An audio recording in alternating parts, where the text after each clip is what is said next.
தமிழ்நாட்டில் பாஜகவுடன் எந்த கட்சி கூட்டணி வைத்தாலும் அந்த கட்சி மண்ணை கவ்வும் என்று நடிகர் SP சேகர் கூறியிருக்கிறார். கும்பகோணத்தில் பேட்டியளித்த அவர், தமிழ்நாட்டில் பாஜக ஒரு பெரிய பலூன் போல் உள்ளது என்றும், அரசியலில் பாஜக மாநில தலைவர் அண்ணாமலை ஒரு பூஜ்ஜியம் என்றும் விமர்சித்தார்.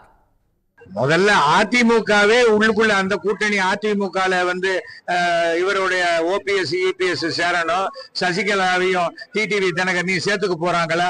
ஏன்னா ஊழலற்ற கட்சியாக காட்டணும்னாக்க சசிகலாவையும் தினகரனையும் சேர்த்துக்கிட்டதான் அது ஊழலற்ற கட்சியா மோடி அவர்களுக்கு தெரியும். தவிர பிஜேபியுடன் எந்த கட்சி சேர்ந்தாலும் அந்த கட்சி மண்ணை கவ்வும். இதான் தமிழ்நாட்டினுடைய நிலைமை. பிஜேபி இல்லாம இருந்தா கூட ஒரு 10 ஓட்டு வாங்குனாக்க பிஜேபி சேர்ந்ததுன்னா அது பூஜ்ஜியமா போயிடும். உடனுக்குடன் செய்திகளை தெரிந்து கொள்ள சன் நியூஸ் பெல் ஐகானை கிளிக் பண்ணுங்க.